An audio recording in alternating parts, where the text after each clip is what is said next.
A judge has approved JOANN's bankruptcy plan, so that's what we are going to be getting into.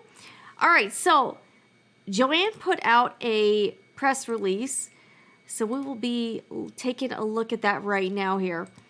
All right, so let me scroll up here. Okay, so this is the press release put out by JOANN's, and we'll also be going over a couple articles. So it says, JOANN receives court approval for prepackaged financial recapitalization plan. Doesn't that sound very corporate? Expects to emerge from court-supervised process in the coming days with the lowest level of debt in more than a decade. I guess they're trying to make a positive spin on that.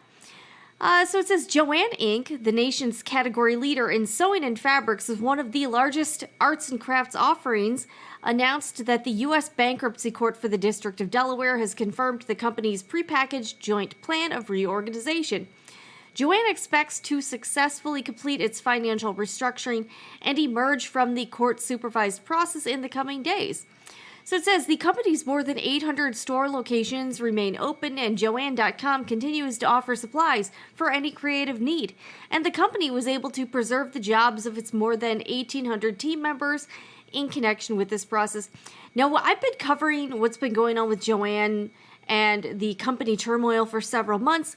If you want to check out some of the previous shows, we've done deep dives on the former CEO, Wade Miquelon, who had a bit of an interesting past, and we went over a lot of just the struggles JOANN has had. They also had a bunch of layoffs last year, so even though they're saying, yeah, we saved all these people's jobs, last year they laid a bunch of longtime employees off and demoted people, and from what I hear on the employee subreddit, the status of the stores has been better.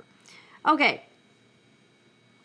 So, all right, it says, as reiterated through the expedited...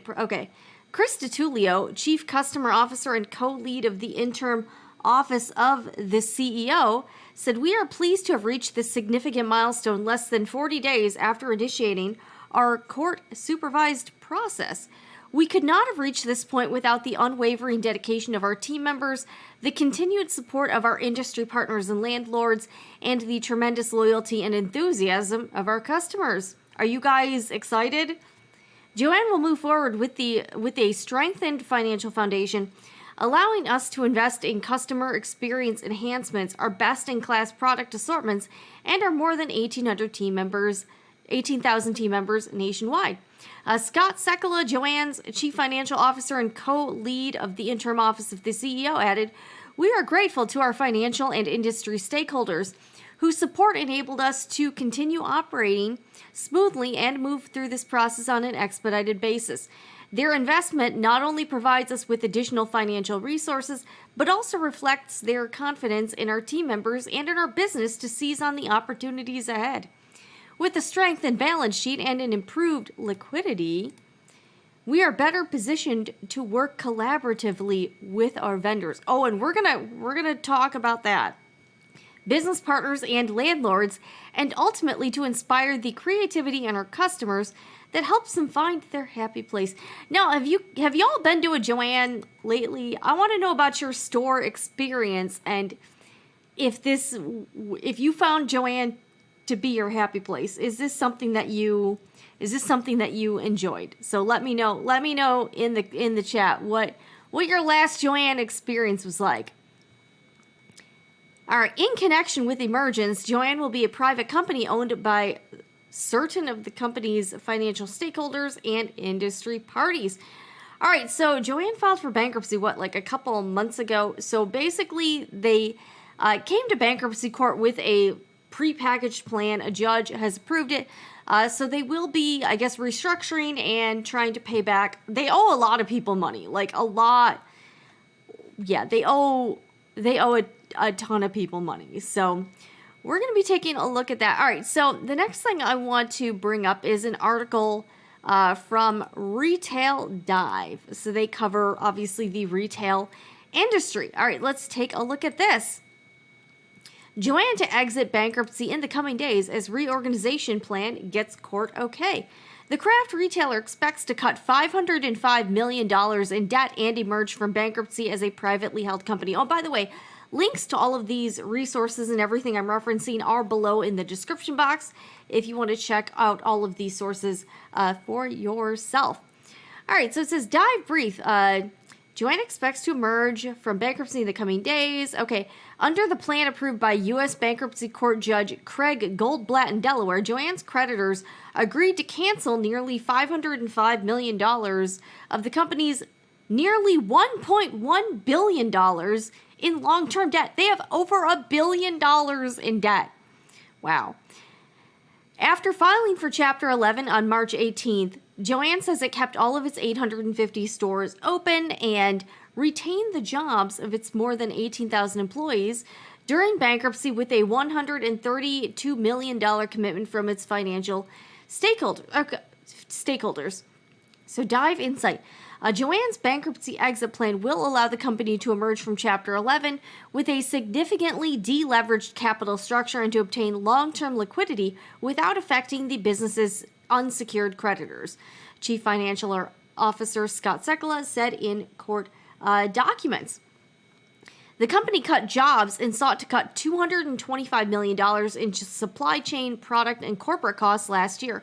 It also did a sale leaseback of its Ohio corporate headquarters and restructured its field and corporate operations, but ultimately those actions weren't enough to avoid bankruptcy.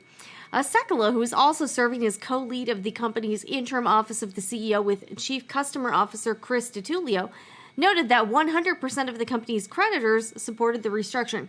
I mean, that makes sense. They would rather get some money than no money, right? Oh boy. Okay, so we read that earlier. Okay, founded about 80 years ago, 96% of JOANN's retail stores were profitable when it filed for bankruptcy. Interest in the company's primary merchandise offering of crafting, sewing, and fabric offerings surged during the pandemic's height, but as inflation rose and consumer discretionary spending sank in recent years, the company's long-term debt load swelled to an unsustainable level, while its liquidity declined. The retailer generated about $2.2 billion in net sales for the fiscal year 2023. However, in a blog post published shortly after JOANN's Chapter 11 filing, analytics company Placer.ai said its data indicates that the retailer is a strong contender for a post-bankruptcy comeback based on positive year-over-year foot traffic trends. All right, interesting. The unique nature of JOANN's products give the company's brick-and-mortar stores an advantage over digital counterparts. Crafters like to get a feel for the material before purchasing, and amateur DIYers who visit physical stores can consult with expert salespeople to receive guidance for ongoing projects. Do you agree with this? What do you think? Is this something that you, is this something you agree with? Although JOANN's foot traffic has declined since the height of the pandemic, Placer.ai said 2023's year-over-year visit growth indicates the brand still serves sewers and knitters who want to shop in person. JOANN's main rival, Michaels, has been making moves own, which we've been talking about while JOANN is in court. The retailer, maybe they've been watching Sewing Report Live, I don't know. The retailer announced earlier this month that it lowered prices on over 5,000 products across categories. In March, Michaels also said it planned to expand the assortment and distribution of fabric it'll offer in stores, one of JOANN's key officers. S&P Global Ratings recently upgraded Michaels' credit rating to B- from CCC+, citing improvements to the company's operating margin and cash generation. With a strengthened balance sheet and improved liquidity, we are better positioned to work collaboratively with our vendors. Okay, we read that already. So, all right, so JOANN's is emerging from the bankruptcy. They're getting $505 million canceled out. Must be nice. Can someone cancel my mortgage or, all of them, what's on my credit cards? I don't know. It just must be nice for a corporation to be able to do that. I'm just like, yeah. Yeah, I don't know. All right, so We're also going to take a look at another article from Reuters. Again, we'll look at this very quickly because it has a lot of the same information. All right, let's get rid of some of the... I'm going to try to get rid of some of my tabs as I am going through this. All right. So this is just a Reuters article. It says craft retailer JOANN approved to exit bankruptcy / $505 million in debt. All right. Yeah, this is pretty much the same info. Okay, JOANN creditors who agreed to cancel about half of the company's debt and take ownership of the company's post-bankruptcy equity unanimously voted for the restructuring. You've all made this very easy for me, Goldblatt said during the hearing. That's the judge. I appreciate that this degree of consensus, especially in a case with stakes this high, isn't forged by accident, but this is a result of good and hard work. All right, fun times here. All right, JOANN could emerge from bankruptcy by April 30th, according to its court filings. JOANN blamed its bankruptcy on increased competition from online craft supply sales, rising freight costs, and a slump in sales after the end of the COVID-19 pandemic, which temporarily boosted demand for at-home crafting supplies, fabric, and mask-related supplies. Do you agree with this? Do you think the pandemic is the reason behind the bankruptcy? Yeah, I don't know about that one. That seems to be a little bit of a stretch to me. I don't know. Yeah, I don't know. And here's another article from CoStar. Crafts retailer JOANN set to exit bankruptcy without closing stores. All right. Improved balance sheet roster of more than 800 stores remaining open. All right, so it says, okay. The retailer expects to complete its financial restructuring and exit from the court-supervised process in the coming days. It said it will end up with the lowest level of debt in more than a decade. There have been a handful of retail bankruptcies this year, and some have entailed store closings. Discounter 99 cents only store said it was shutting all 371 of its stores and then filed for Chapter 11. But when JOANN sought bankruptcy protection in March, it vowed not to close stores. JOANN saw a lift in business during the pandemic when homebound Americans took up crafts and had extra money to spend from COVID-19 stimulus payments. But things took a turn for the worse when people did less sewing and crafting and spent their stimulus money. E-commerce and rivals such as Hobby Lobby are also creating a tougher environment for JOANN. All right, the company plans to leave Chapter 11, owned by several of its creditors and industry parties. And also, just a reminder, JOANN stock was delisted from the NASDAQ. It was at like 20 cents, 15 cents, and it's gone now. So you can no longer trade JOANN stock. All right, so it got $132 million in new financing / $1.06 billion in debt by about $505 million. So it will now have $555 million. Again, it's interesting that a corporation is getting to skip out on half of its debt. Us little people, do we get the same courtesy? Not really. Yeah, not really. I don't know. Guys. I'm just like... Yeah. And here's the website. If you want to get the latest from JOANN directly, you can go to joannforward.com, where you can see all of their PR spin on the bankruptcy. I mean, it's got like press releases, customer frequently asked questions, if you're their landlord, they got a fact sheet, media inquiries, case information, and the JOANN website. All right, so I want to show you guys something because I was looking at the case information, and you can see all of the creditors. So JOANN has right now over 200 creditors. And I was taking a look at the list, and I found it kind of interesting. All right, so they've got some individuals. They've got power companies. They've got lots of county, lots of local governments, I noticed. Like Alabama Power Company, Allen County Treasurer, I'm going to butcher some of these.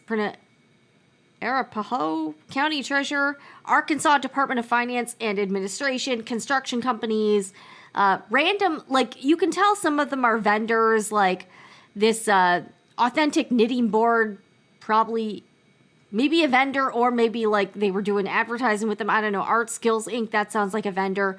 Bearing Distributors. This is a utility company. Bear County, Blue Jay Solutions.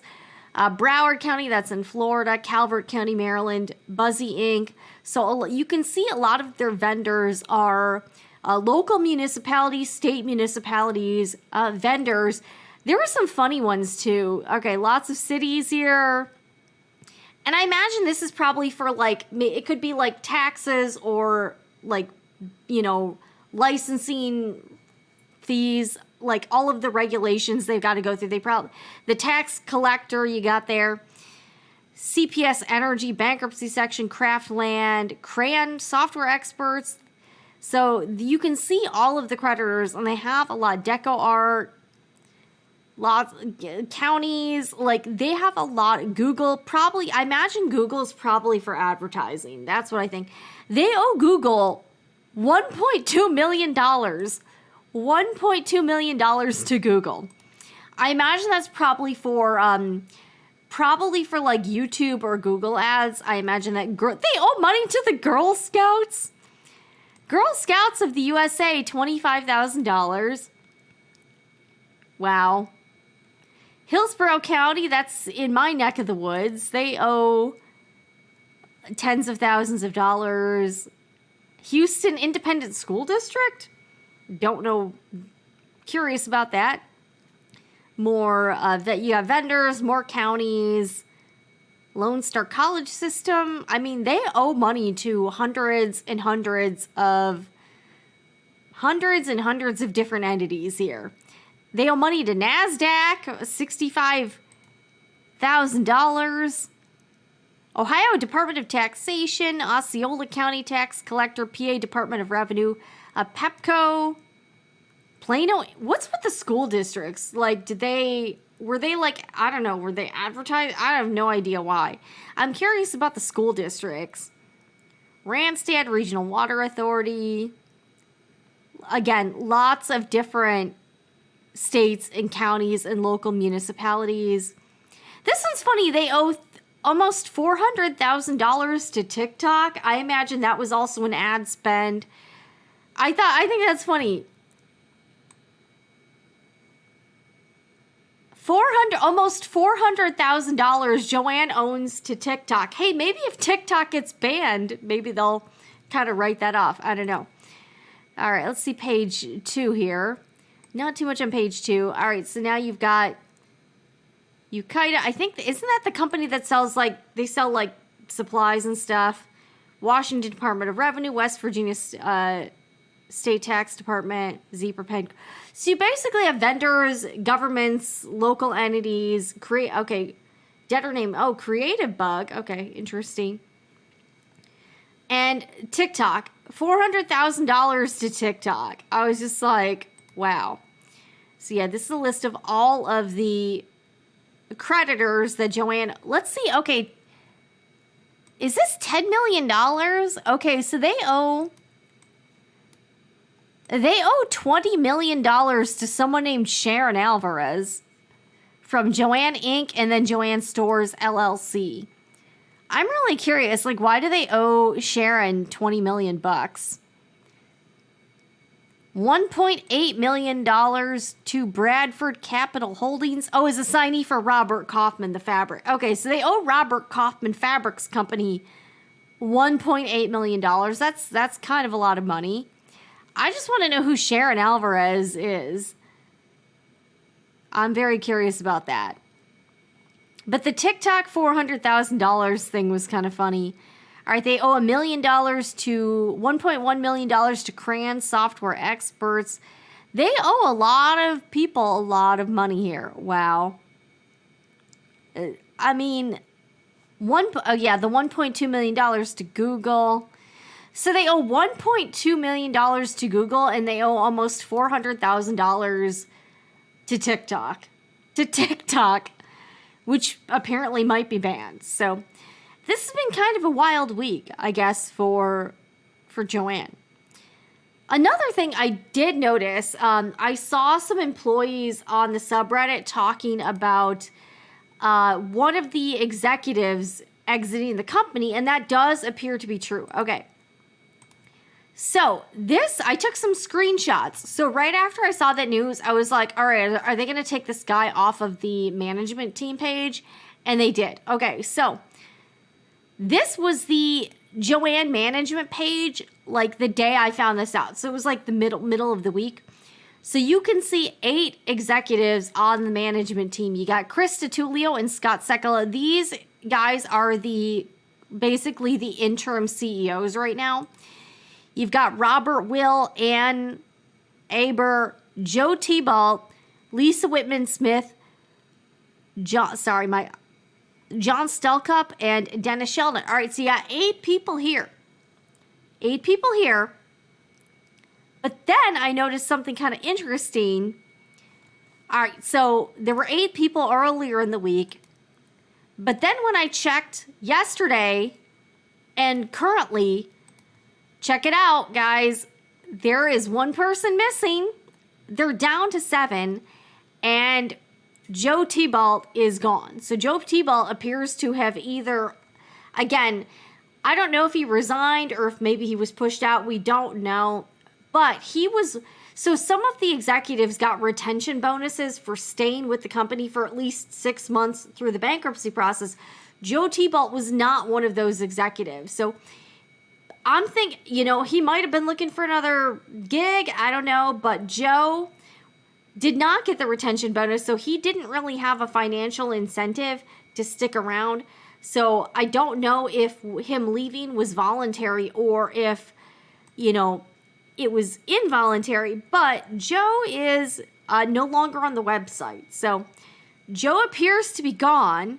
So we got another executive, Wade Miquelon, retired last year. And now you've got Joe Tebalt, who appears to be gone as well. All right, so who is Joe? So here's Joe. So Joe was and again, I took this screenshot before Joann wiped it. So now if you try to go to the same link, he's not there anymore and the page is gone. So it does appear Joe is gone. He was the Senior Vice President, Store Operations.